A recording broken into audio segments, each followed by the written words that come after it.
necessary to brew Coors Light down as low as 34 degrees? Do the mountains really need to turn blue when your beer's as cold as the Rockies? You be the judge. Frost brewed Coors Light, the world's most refreshing beer. We took a look at a well-executed run play from Marshawn Lynch and the Seahawks. Well, the Atlanta Falcons had a few of those as well. Not a lot. I thought the Seahawks run defense certainly did their job at points, but one of the times they did not on multiple levels, really on the D-line level, the linebacker, and the safety level, was the breakdown and the 21-yard touchdown run by my guy Sir Mix-a-Lot with the big rear end. And when you take a look at it, you're going to see three names here: Miguel Olivo, Carlos Peguero, and Ichiro Suzuki.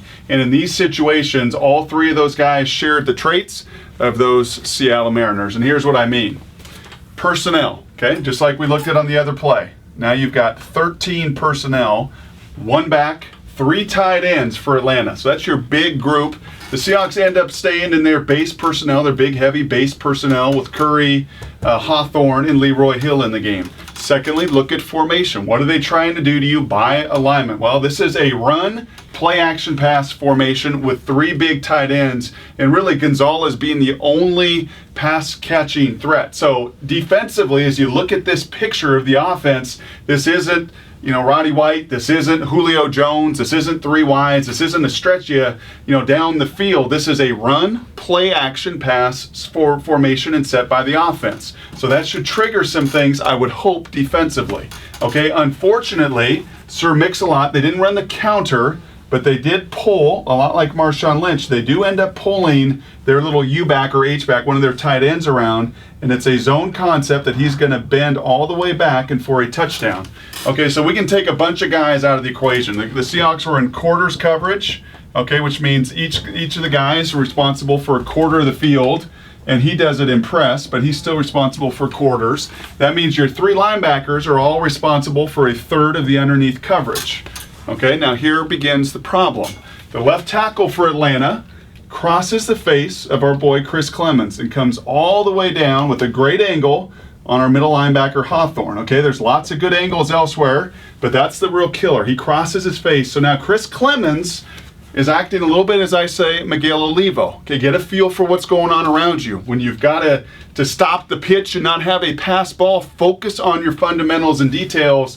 And sometimes his engine revs so high, and it's hard to criticize because he plays so hard, but his engine's revving so high and quickly that he ends up, instead of keeping leverage, getting sucked down too far with that tackle coming down on Hawthorne, and he loses his leverage point to the point that this U-back could come all the way over and really contain him. So that's issue number one on the defensive line level. I said that there were issues at the second and third level, and here's my guy Peguero, also known as Aaron Curry. They're the same guy. Big, physical, love the talent, but man, can you function?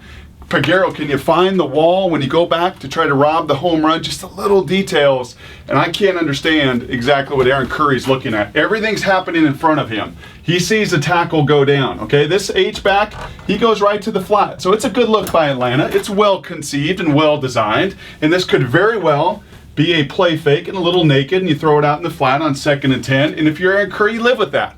Okay, 2nd and 10, it's play pass. I see it happening in front of me, but I also have my gap here in the run game. I got all this area I'm responsible for as well in the run game, and all he does is turn his back. When you watch the video of this, he literally turns his back and runs with the flat, losing all awareness of the play fake, the run, everything happening in front of him. You will not find a bigger hole in the NFL than what developed when he got washed out and Chris Clemens got washed down, which leads us lastly here to our final line of defense. And I'm gonna compare my guy Earl Thomas, which is hard to do because I've loved the way that he has played.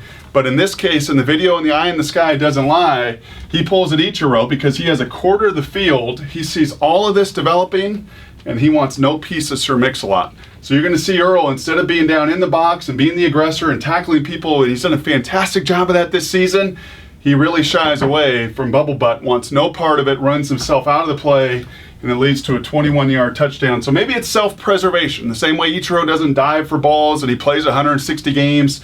Earl Thomas looked at 250 coming at him like a bowling ball and said, that's okay, I'll live to play another day. But unfortunately for him, failures at all led to the one big run the Falcons got.